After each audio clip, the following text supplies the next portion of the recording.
Hare Krishna. Namaste. Chapter 5, entitled as Karma Sannyasa Yogam. Sloka 7. Yoga-yukto viśuddhātmā vijitātmā jitendriyaḥ sarva-bhūtātma-bhūtātmā kurvann na lipyate. Sloka 7, Part 9. Past few sessions we covered the Advaita philosophy to some extent, and we touched just the iceberg. There are a lot more that can be discussed in this topic. In today's session, we will try to understand Buddhism and compare that with the teachings of Gita, especially with the sloka that are currently in discussion, sarva-bhūtātma-bhūtātmā and atvevaham jatunasam, the second chapter, 12th sloka. Buddhism existed prior to Adi Shankara. Buddha introduced Sunyavadam, voidism, as its main principle, whereas Shankara promoted Ekavadam, oneness. An easy way to remember this too is Shankara supported 1, Buddha supported 0, which is voidism, nothing. So Shankara played a very major role to change that 0 to 1. Buddhism falls under heterodox. It doesn't believe the authority of Vedas, but it owes its authority to the teachings of Buddha, who was regarded as sarvajña or omniscient being. Buddhism as a religion which is acknowledged as one of the world religion as a system of philosophy. It is also important to note that Buddhism is not uniformly the same. There are branches within Buddhism. It has undergone several modifications, giving rise to different schools of thought, each one presenting distinctive doctrines. The purpose that Buddha introduced this philosophy of Sunyavadam, that Vedas are false, is to stop the animal killing in the fire sacrifice, which is mentioned in the Vedas. The only way that he could establish that principle at that time is to simply deny the authority of Vedas.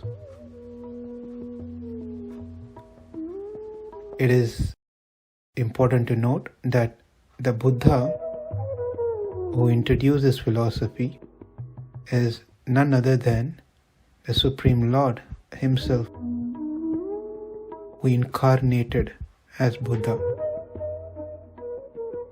came for a very specific purpose to delude a group of people.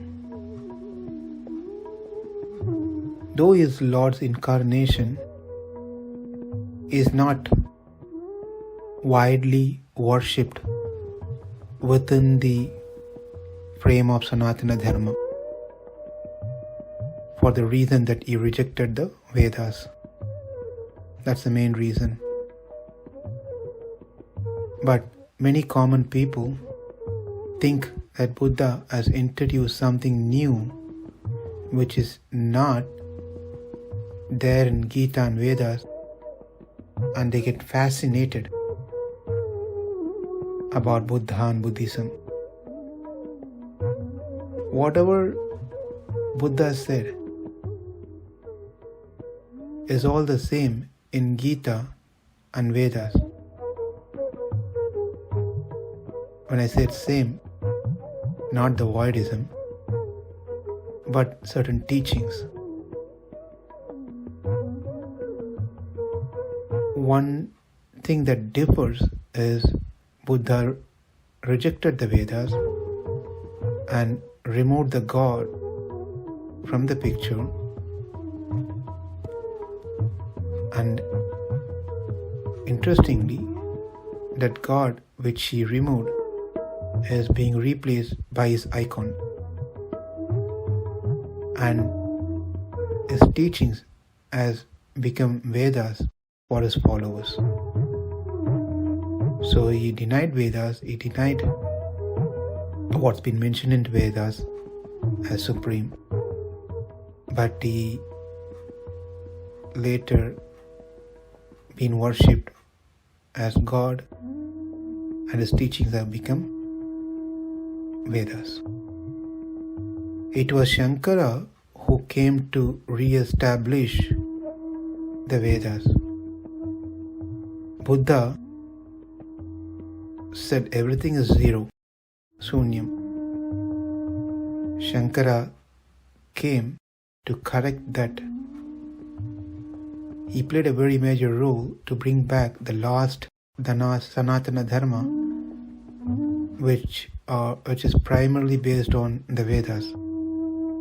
For him to do this job successfully, the best way that he can accomplish his mission is to simply change that zero into one. That is, voidism to oneness. And Shankara was very successful in doing so. That can be seen by the fact that the birthplace of Buddhism is India, but we can see it's not prominent in India as it is prominent in the neighboring countries. Many people who doesn't understand the differences think Advaitam and Buddhism are one and the same, or they even speak and preach to others, mixing up these two philosophies. Now let us understand the four main principles of Buddhism. Number 1, Shanikam. Number 2, Dukkham. Number 3, Swalakshanam. Number 4, Shunyam. Sarvam Shanikam, meaning everything is momentary. Atma Jnanam is momentary or uncertain. The reason meaning Buddha says this, because by knowing this, one comes to an understanding that Atma is uncertain, the place is uncertain, everything is uncertain, it's just momentary. One will become serious in life. But we, the followers of Vedas, also say this place is uncertain, life is momentary. But there is a difference in the way Buddha presented it. He said that the knowledge of Atma or any object is Shanikam, momentary. The Vedas and Gita also speaks that the material world is uncertain. But as per Buddha, he says, even the knowledge about the object is kshanikam, momentary. One can say kshanikam to the object, but one cannot say kshanikam to the knowledge of the object. To support this Kshanikavadam, Buddha takes some examples by stating, whatever exists, that is momentary. Just as a series of water particles or the continuous flow of the flame of the lamp. In the instance of the flame, we get the idea that it is the same flame that endures. Though each moment the flame changes depending on the supply of oil and burning of the wick. Namaste, Hare Krishna.